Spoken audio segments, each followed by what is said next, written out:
Good morning to all of you. आजच्या लेक्चरमध्ये सर्व 11वीच्या विद्यार्थ्यांचं आजच्या लेक्चरला स्वागत आहे. आज आपण आपल्या लेक्चरमध्ये आपला पुढचा पाठ आपल्याला शिकायचा आहे. आपण आतापर्यंत बुक कीपिंग ही संकल्पना अभ्यासलेली आहे आणि अकाउंटन्सी ही संकल्पना सुद्धा आपण अभ्यासलेली. म्हणजे बुक कीपिंगचा अर्थ आणि अकाउंटन्सीचा अर्थ दोघांचा अर्थ आपण समजून घेतलेला आहे. आज या दोन्ही वेगवेगळ्या ज्या कन्सेप्ट आहे बुक कीपिंग आणि अकाउंटन्सी या दोघांमध्ये काय बेसिक फरक आहे, काय डिस्टिंक्शन आहे, काय डिस्टिंग्विश आहे, हे फरक आज आपल्याला वेगवेगळ्या मुद्द्यांनुसार अभ्यासायचा आहे. म्हणजे बुक कीपिंग आणि अकाउंटन्सी आपण म्हणतो की बुक कीपिंग आणि अकाउंटन्सी वेगवेगळ्या कन्सेप्ट आहे. मग या कशा वेगळ्या आहेत, त्यांच्यामध्ये नेमका काय फरक आहे, ते फरक आज आपल्याला आजच्या लेक्चरला समजून घ्यायचे. तर याच्या अगोदर मी तुम्हाला सांगितलं होतं की बुक कीपिंग म्हणजे व्यवसायामध्ये होणारे व्यवहार जेव्हा तुम्ही फक्त रेकॉर्ड करता तेव्हा त्याला आपण म्हणतो बुक कीपिंग. परंतु जेव्हा तुम्ही व्यवसायातील व्यवहार रेकॉर्ड करतात, त्याचं क्लासिफिकेशन करतात, त्याचं समरायझेशन करतात, तेव्हा त्याला आपण म्हणतो अकाउंटन्सी. म्हणजे फक्त व्यवहार रेकॉर्ड करणे म्हणजे बुक कीपिंग, परंतु व्यवहारांचं रेकॉर्डिंग करणे, क्लासिफिकेशन करणे, समरायझेशन करणे म्हणजे अकाउंटन्सी. तर हे अर्थ आपण शिकलेले आहे. आज आपल्याला यांच्यातला फरक बघायचा आहे. तर वेगवेगळ्या मुद्द्यांच्या आधारे आपल्याला हा फरक अभ्यासायचा आहे. पहिला फरक आपण बघूया. पहिला पॉइंट नुसार तो त्यांच्यात फरक बघू आपण की मीनिंग, की पहिला फरक आहे की यांच्या अर्थ काय ते आपण बघू. तर अर्थ अतिशय सोपा आहे की व्यवसायामधील व्यवहार फक्त रेकॉर्ड करणे म्हणजे बुक कीपिंग. म्हणजे रेकॉर्डिंग ऑफ बिझनेस ट्रान्झॅक्शन फक्त रेकॉर्ड करणे म्हणजे बुक कीपिंग, आणि ते व्यवहार रेकॉर्ड करणे प्लस क्लासिफिकेशन करणे प्लस समरायझेशन करणे म्हणजे अकाउंटन्सी. मग बुक कीपिंग म्हणजे काय, तर इथं आपण लिहूया book keeping means recording of transactions. फक्त व्यवहार रेकॉर्ड करणे म्हणजे बुक कीपिंग. अकाउंटन्सी म्हणजे काय, तर अकाउंटन्सीचा आपण अर्थ लिहूया. Accountancy means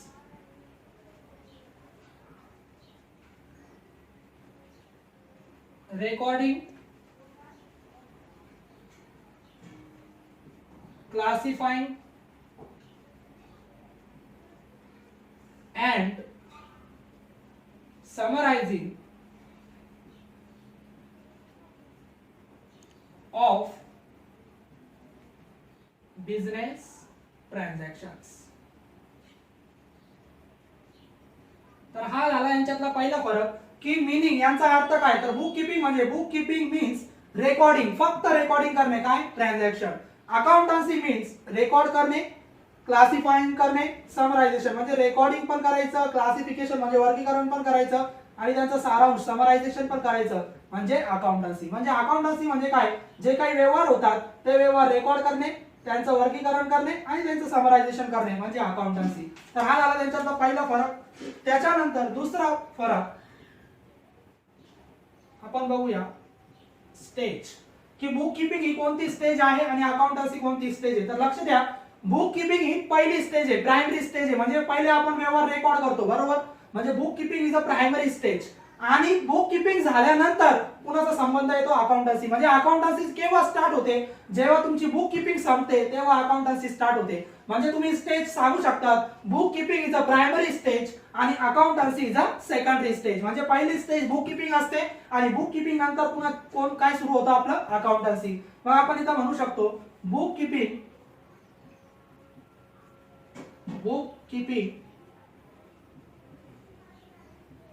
is a primary or first stage. पहिली स्टेज आहे. इथं आपण म्हणू शकतो अकाउंटन्सी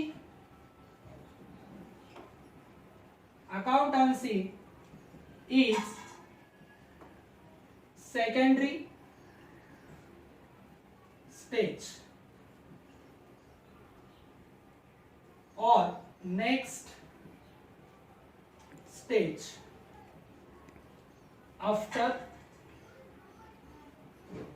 book keeping. तर हा झाला दुसरा फरक की बुक कीपिंग ही प्रायमरी स्टेज आहे, म्हणजे पहिली स्टेज आहे. पहिले आपण बुक कीपिंगचा आपला संबंध येतो. अकाउंटन्सी सेकंडरी स्टेज किंवा next stage after book keeping, पुन्हा नंतर बुक कीपिंग नंतर येते. ही दुसरी फरक. तिसरा फरक आहे objective.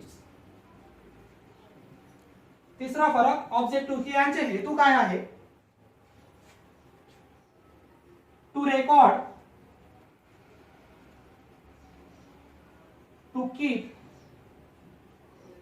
keeping record of financial transactions म्हणजे फिनान्शियल ट्रान्झॅक्शन रेकॉर्ड करून ठेवणे हा बुक किपिंगचा उद्देश आहे. अकाउंटन्सीचा उद्देश काय? It aims at to find out profit or loss, and prepare financial statement.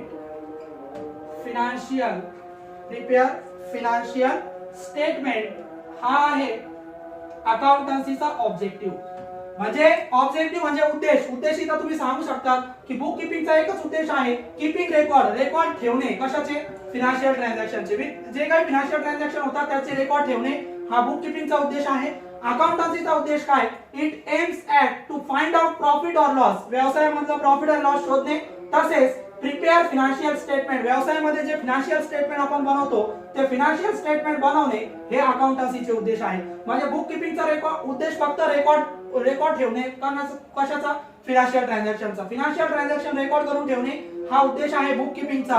अकाउंटन्सीचा उद्देश काय? तर अकाउंटन्सीचा दोन उद्देश इथं आहे की प्रॉफिट अँड लॉस शोधणे, व्यवसायाचा प्रॉफिट अँड लॉस शोधणे. तसंच व्यवसायामध्ये वेगवेगळे फिनान्शियल स्टेटमेंट बनवावे लागतात, ते फिनान्शियल स्टेटमेंट बनवणे हा सुद्धा अकाउंटन्सीचा आपला उद्देश आहे हे आपण सांगू शकतात.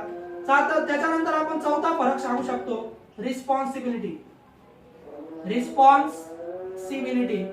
की बुक किपिंग मध्ये कुणाची रिस्पॉन्सिबिलिटी असते आणि अकाउंटन्सी मध्ये कुणाची रिस्पॉन्सिबिलिटी असते. तर आता थोडक्यात आपण इथं लिहूया.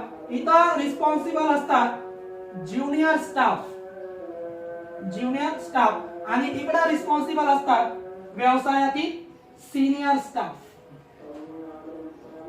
ज्युनियर स्टाफ इज रिस्पॉन्सिबल आणि इकडे आपण म्हणू शकतो सीनियर स्टाफ इज रिस्पॉन्सिबल आहे. हा एक फरक तुम्ही सांगू शकता की रिस्पॉन्सिबिलिटी, जबाबदारी कुणाची आहे? तर बुक किपिंग मध्ये रेकॉर्ड ठेवण्याची जबाबदारी कुणाची आहे? ज्युनियर स्टाफ त्याला रिस्पॉन्सिबल असतात. इथं कोणता स्टाफ रिस्पॉन्सिबल असतो? तर अकाउंटन्सीसाठी सीनियर स्टाफ रिस्पॉन्सिबल असतो. जर काही चुका झाल्या तर तिथं सीनियर स्टाफ याला रिस्पॉन्सिबल असतो, त्याची ती जबाबदारी असते.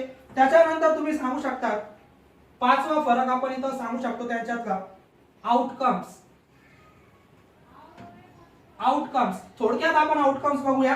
बुक किपिंगचे आउटकम्स म्हणजे बुक किपिंग मुळे काय करता येतं? तर बुक किपिंग मुळे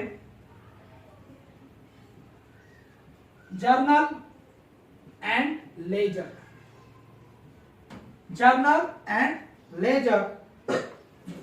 म्हणजे बुक किपिंगचा आउटकम काय? की बुक किपिंग मुळे तुम्ही जर्नल आणि लेजर बनवू शकता, हे त्याचा आउटकम आहे. त्याच्यानंतर याचा आउटकम काय? To prepare profit and loss account and balance sheet. हा आहे अकाउंटन्सीचा आउटकम. म्हणजे बुक किपिंग मुळे काय करता येतं? बुक किपिंग मुळे आपल्याला जर्नल एंट्री तयार करता येतात, तसंच लेजर अकाउंट पण बनवता येतं. अकाउंटन्सी मुळे तुम्हाला प्रॉफिट अँड लॉस अकाउंट तयार करता येतं, प्रॉफिट अँड लॉस अकाउंट बनवता येतं. तसंच व्यवसायामध्ये जी बॅलन्स शीट आपण बनवतो ती बॅलन्स शीट सुद्धा आपल्याला अकाउंटन्सी मुळे बनवता येते. म्हणजे बुक किपिंग मुळे तुम्ही फक्त जर्नल लेजर बनवू शकता, अकाउंटन्सी मुळे तुम्ही प्रॉफिट अँड लॉस अकाउंट पण बनवू शकता आणि बॅलन्स शीट पण तुम्हाला बनवता येतं. तर हा एक फरक आहे. त्याच्यानंतर पिरियड, सहावा फरक आपण बघूया. पिरियड की किती कालावधीसाठी बुक किपिंग असतं आणि किती कालावधीसाठी अकाउंटन्सी असतं. तर लक्ष द्या, बुक किपिंग हे दररोजचे व्यवहार रेकॉर्ड करण्यासाठी म्हणजे डे टू डे बिझनेस, दैनंदिन व्यवहार रेकॉर्ड करायचे असेल तर बुक किपिंगचा वापर होतो. अकाउंटन्सी रोजच्या व्यवहारासाठी वापरली जात नाही. अकाउंटन्सी पूर्ण वर्षासाठी म्हणजे पूर्ण वर्षात तुमचे जे व्यवहार होतात ते सर्व व्यवहार कशासाठी रेकॉर्ड केले जातात? अकाउंटन्सी मध्ये रेकॉर्ड केले जातात. म्हणजे रोजचे व्यवहार जर असतील तर बुक किपिंग आणि पूर्ण वर्षासाठी जर असेल तर अकाउंटन्सी. मग आपण इथं म्हणू शकतो डे टू डे ट्रान्झॅक्शन्स. थोडक्यात आपण फरक लिहितोय आपण. जेव्हा मी तुम्हाला लिहून देईल तेव्हा ते डिटेल मध्ये लिहून देणार. डे टू डे ट्रान्झॅक्शन इथं रेकॉर्ड केले जातात आणि इकडं फॉर एंटायर इयर, पूर्ण वर्षासाठी. म्हणजे याचा कालावधी काय, तर बुक किपिंग रोजच्या व्यवहारासाठी बुक किपिंगचा वापर होतो आणि अकाउंटन्सी रोज साठी वापरली जात नाही. रोजच्या व्यवहारासाठी तुम्ही बुक किपिंगचा वापर करतात आणि पूर्ण वर्षासाठी आपण एंटायर इयर, एंटायर म्हणजे पूर्ण वर्ष, मग एंटायर वर्षासाठी पूर्ण वर्षासाठी काय कशाचा वापर होतो, अकाउंटन्सीचा. तर हा एक फरक आहे 6वा. त्याच्यानंतर 7वा फरक आपण सांगू शकतो स्कोप. 7वा फरक आपण यांच्यातला सांगू शकतो स्कोप, की काय स्कोप आहे, कोणती संकल्पना मोठी. तर आपल्याला लगेच कळतं बुक किपिंग मध्ये फक्त आपण रेकॉर्ड करतो, अकाउंटन्सी मध्ये रेकॉर्ड पण करतो, क्लासिफिकेशन पण करतो, समरायझेशन पण करतो. म्हणजे लगेच कळतं आपल्याला बुक किपिंग ही छोटी संकल्पना आहे, संकुचित आहे, म्हणजे याचा स्कोप लिमिटेड आहे. परंतु अकाउंटन्सी ही बुक किपिंग पेक्षा जास्त मोठी आहे, म्हणजे अकाउंटन्सीचा स्कोप मोठा आहे. अकाउंटन्सी ही वाइडर कन्सेप्ट आहे, म्हणजे याचा स्कोप सांगू शकतो इट हॅज लिमिटेड स्कोप. म्हणजे ही छोटी संकल्पना आहे, याचा स्कोप जास्त नाही. आणि इथं तुम्ही म्हणू शकता it has wider scope. It has wider scope म्हणजे ही छोटा लिमिटेड स्कोप आहे, मर्यादित आहे. आणि अकाउंटन्सी ही मोठी संकल्पना आहे, म्हणजे याचा स्कोप वाइडर स्कोप आहे. आणि शेवटचं स्किल रिक्वायर, 8वा फरक आपण बघूया. स्किल्स रिक्वायर, कौशल्य. स्किल म्हणजे कौशल्य. कशासाठी स्किल लागत असेल तर लक्ष द्या, बुक किपिंग साठी स्किलची गरज नाहीये, परंतु अकाउंटन्सी जेव्हा तुम्ही मेंटेन करता तेव्हा तुम्हाला अनालिटिकल स्किल असले पाहिजे. तुमच्या मध्ये मूल्यमापन मोजमाप करण्याचं कौशल्य तुमच्याकडे असलं पाहिजे. म्हणजे it doesn't require an analytical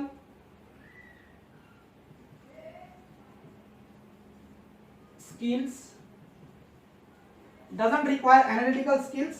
आणि इथं म्हणू शकता तुम्ही it requires an analytical skills. तर हा होता बेसिक फरक बुक किपिंग आणि अकाउंटन्सी मध्ये. एकूण 8 मुद्द्यांच्या सहाय्याने आपण या दोघांमधला फरक दाखवलेला आहे. पहिला फरक मीनिंग, यांचा अर्थ काय, तर बुक किपिंग मध्ये फक्त व्यवहार रेकॉर्ड केले जातात, इथं व्यवहार रेकॉर्ड पण केले जातात, क्लासिफिकेशन वर्गीकरण पण केलं जातं आणि त्यांचं समरायझेशन पण केलं जातं.